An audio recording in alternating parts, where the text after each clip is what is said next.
குழந்தைகளா, அனைவருக்கும் இனிய காலை வணக்கம். நீங்களாம் எப்படி இருக்கீங்க? நல்லா இருக்கீங்களா குழந்தைகளா?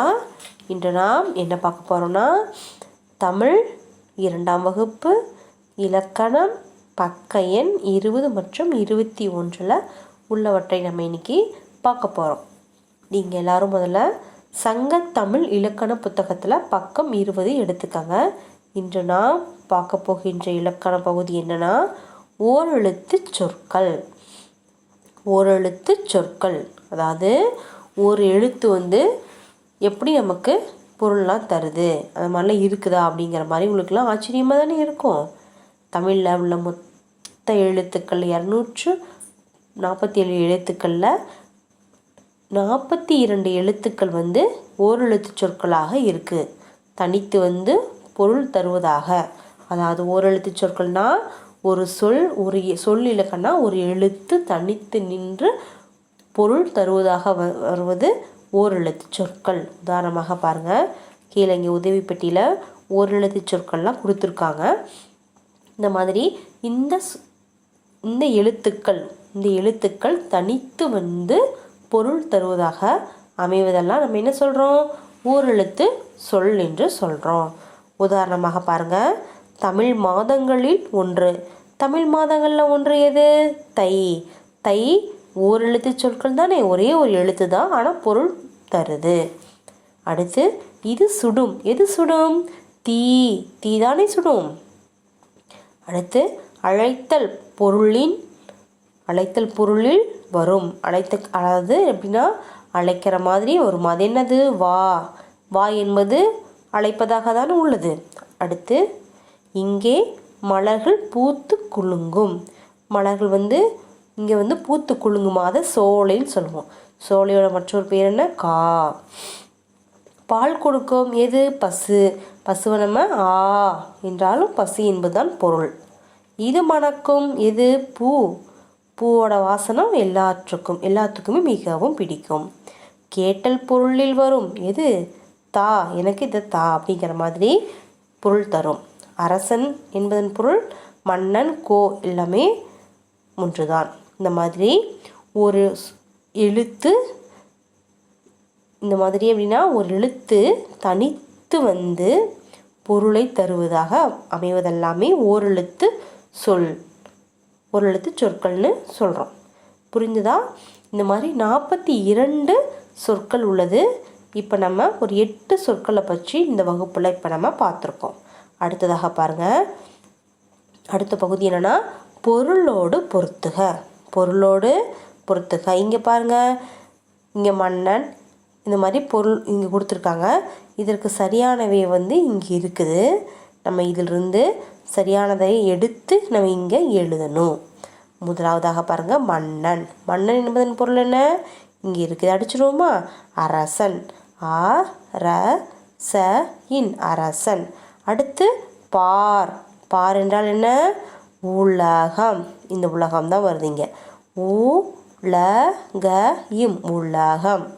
அடுத்து குன்று. குன்று என்பதன் பொருள் என்ன? மலை. மலை. இதை நம்ம இங்கே எடுத்து எழுதணும். அடுத்து மதி. மதி என்பதன் பொருள் நிலவு. நிலவு. அடுத்து மக்கள். மனிதர்கள். மனிதர்கள். அடுத்து திங்கள். திங்கள் என்றால் மாதம்.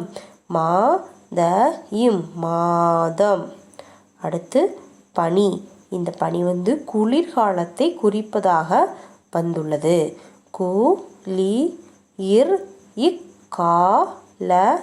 குளிர்காலம்.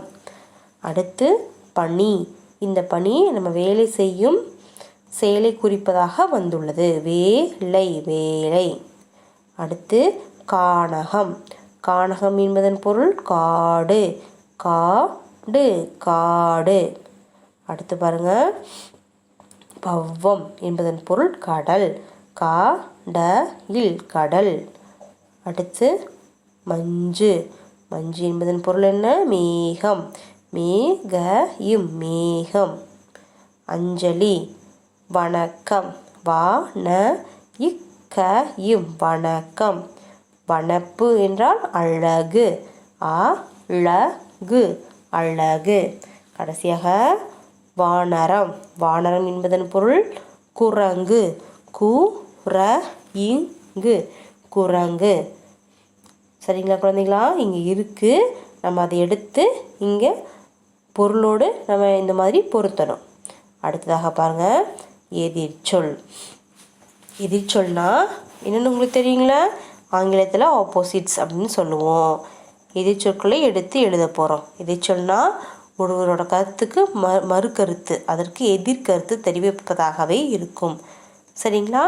இப்போ உதாரணத்துக்கு, இப்போ நல்ல நல்ல ஒரு செயல்னா அதுக்கு எதிர்மறை என்ன?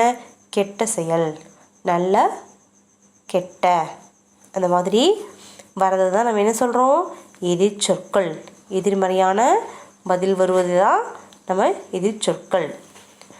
இப்போ பாருங்கள், அதுக்கு கீழே சில வார்த்தைகள் இங்கே உதவி பெட்டியில் கொடுத்துருக்காங்க. இங்கே இருக்கிறத நம்ம என்ன பண்ண போகிறோம்? இங்கே இருக்கிறத நம்ம எதிர்ச்சொற்களாக மாற்ற போகிறோம்.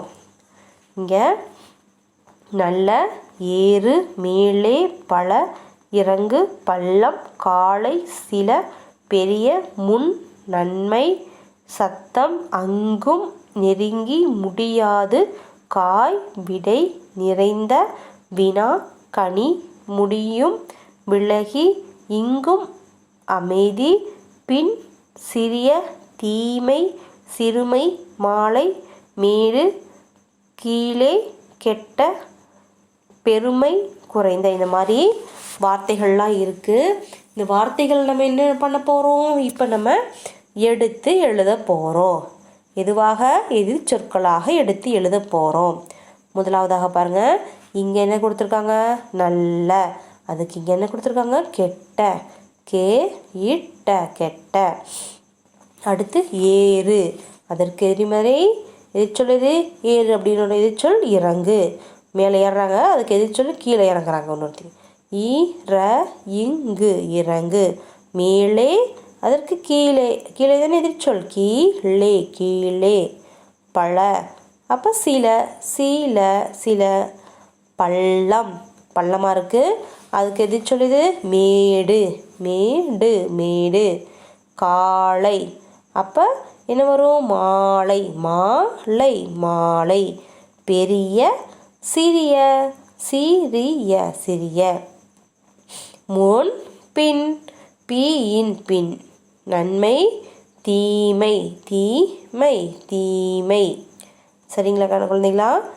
அடுத்ததாக பாருங்கள், சத்தம். சத்தத்துக்கு எதிர்ச்சொல் இது அமைதி. அமைதி. அங்கும், இங்கும். இங்கும். நெருங்கி, விலகி. நெருங்கி இருக்கிறது, இது விலகி இருப்பது. முடியாது, அதுக்கு எதிர்மறை முடியும். முடியும். காய், கனி. கனி. வினா, வினாவோட எதிர்ச்சொல் இது விடை. விடை. நிறைந்த, குறைந்த. குறைந்த. நிறைந்தனா அதிகமாக, குறைந்தனா குறைவாக. அடுத்து பாருங்க, பெருமை. சிறுமை. சிறுமை. சரிங்களா குழந்தைங்களா? இதுதான் எதிர்ச்சொல். எதிர்மறையாக நம்ம சொல்லணும். சத்தம்னா அமைதி, அங்கும்னா இங்கும். இது மாதிரி எதிர்மறையாக சொல்வதை நம்ம என்ன சொல்கிறோம்? எதிர்ச்சொல் என்று சொல்கிறோம். சரிங்களா கண்ணா? சரி, இன்றைக்கி நம்ம பார்த்த ஓரெழுத்து சொற்கள், பொருளோடு பொருத்துக, எதிர்ச்சொல், இவையெல்லாம் உங்களுக்கு புரிந்ததா? சரி, இன்றைய வீட்டு பாடம் பக்க எண் 21 உள்ளவற்றை செய்து அனுப்பவும். அதாவது பக்கம் 21 உள்ள எதிர்ச்சொல்ல அந்த உதவி பெட்டியிலிருந்து எடுத்து நீங்கள் அழகாக கீழே எழுதி அனுப்பணும். சரிங்களா குழந்தைங்களா? இன்றைய வகுப்பு பிடித்திருந்ததா? மீண்டும் அடுத்த காணொளியில் சந்திப்போம். நன்றி, வணக்கம்.